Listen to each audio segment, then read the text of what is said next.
Shugaban gwamnatin sojin Sudan, Laftanar Janar Abdel Fattah al-Burhan ya ce, sojoji ba za su miƙa ragamar ƙasarsu da waɗanda ba su damu da buƙatar ƙasar tasu ba. Janar Abdel Fattah ya bayyana hakan ne yayin da yake jawabi ga masu sallar Idi a wani masallaci da ke yankin Gidaref, inda ya ce duk wanda ya kitsa makirci ga al'ummar Sudan walau a ciki ko a wajen ƙasar ba zai samu matsayi ba a al'amuran gudanar da gwamnati.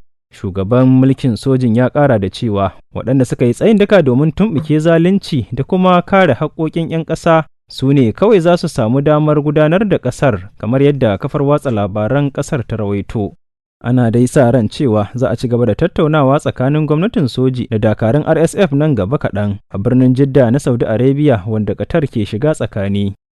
Wata ƙungiyar bayar da agaji ta duniya ta yi gargaɗin cewa munin yunwar da za a shiga a Sudan ya zarce yadda ake hasashe a baya.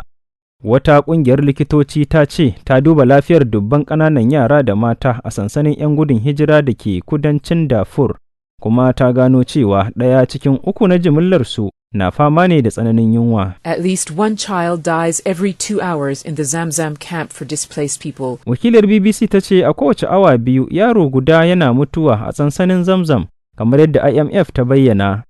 A cikin shekara ɗaya, yaƙi tsakanin sojin Sudan da 'yan tayar da ƙayar baya ya tsananta buƙatar ayyukan jin ƙai a sassan ƙasar musamman a yankin Darfur. Ƙungiyar ta ce ta kammala wani aikin gwaji ga iyaye mata da 'ya'yansu 'yan ƙasa da shekara 5. Kuma sakamako ya nuna cewa kashi 1 cikin 3 suna fama da ƙarancin abinci mai gina jiki da kuma tsananin yunwa. Wannan na nuni da mawuyacin halin da ake ciki duk da cewa an gudanar da gwajin ne a sansanin 'yan gudun hijira ɗaya kacal kawo yanzu.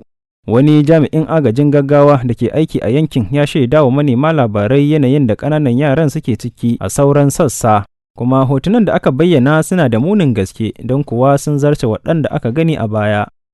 Yaƙin Sudan ya raba miliyoyin jama'a da muhallansu da durƙusar da tattalin arzikin ƙasar, ya kuma hana samun hanyar kai ɗauki ga ɗimbin masu buƙata. Masu aikin agaji dai suna ci gaba da kiran samar da yanayi mai kyau domin shigar da kayan abinci da sauran abubuwan buƙata ga jama'a, idan har ana fatan samun sauƙin yanayin da ake ciki. Ta kuna shan labaran duniyar ne ta cikin shirin Madubin Duniya. Ƙasar China ta yi kira ga Amurka da ta taka rawar gani a yankin Gabas ta Tsakiya, kwana guda bayan ganawa tsakanin shugaban diflomasiyyar ƙasar China Wang Yi da takwaransa na Amurka Anthony Blinken. Moinin, kakakin ma'aikatar harkokin wajen ƙasar ta China, a yammacin jiya Alhamis ya bayyana cewa ministan harkokin wajen ƙasar Wang Yi ya tattauna da sakataren harkokin wajen Amurka Anthony Blinken ta wayar tarho. Ya kuma bayyana rashin jin daɗin ƙasar China kan harin da aka kai a ofishin jakadancin Iran a ƙasar Siriya. Yana mai jaddada cewa tsaron hukumomin diflomasiyya ba zai iya tauyewa ba, kuma ya kamata a mutunta ikon Iran da Siriya. Jami'in ya bayyana cewa China za ta ci gaba da taka rawa mai ma'ana a cikin batun yakin Gabas ta Tsakiya da kuma ba da gudunmawa wajen daidaita al'amura musamman ma ɓangaren Amurka da ya kamata ta taka rawar gani. Dangane da batun Isra'ila da Falasɗinu, ƙasar ta China ta yi kira da tsagaita buɗe wuta a zirin Gaza domin tabbatar da tsaron fararen hula. Moikin a ranar Juma'a ya bayyana cewa ƙaruwar tashe-tashen hankula a yankin ka iya haifar da wani sabon rikici da kuma yaɗuwarsa zuwa wasu ƙasashen, kuma ya zama wajibi a kawo ƙarshen rikicin Gaza da wurwuri. Ƙasar China dai ta yi kira ga dukkan ɓangarorin da ke rikici da juna da su aiwatar da ƙudurin kwamitin sulhu na Majalisar Ɗinkin Duniya mai lamba 2728.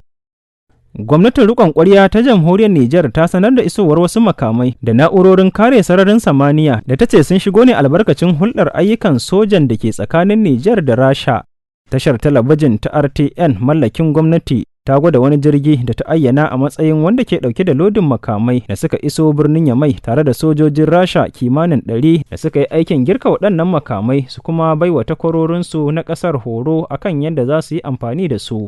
Jirgin dakon kayan dai ya sauka ne a filin jirgin saman Yamai a cikin daren Laraba zuwa wayewar Alhamis ɗauke da makaman kare kai daga hare-haren sama, haɗe da wasu na'urorin kariyar sararin samaniya kamar yadda ake gani a wani rahoton da gidan talabijin mallakin gwamnatin Nijar ɗin ya watsa. Wannan wani ɓangare ne na sabuwar hulɗa da hukumomin mulkin soja suka ƙulla da gwamnatin Vladimir Putin a ci gaba da laliban hanyoyin magance matsalolin tsaro da ƙasar ke fuskanta. Wasu sojojin gwamnatin Rasha akalla 100 ne aka bayyana cewa sun biyo waɗannan kayayyaki da za su jagoranci ayyukan girkawa, sannan za su horas da takwarorinsu na ƙasar game da yadda za su yi amfani da su, kamar yadda wani kakakin tawagar Rashan ya jaddada. To ƙarshen labaran duniyar kenan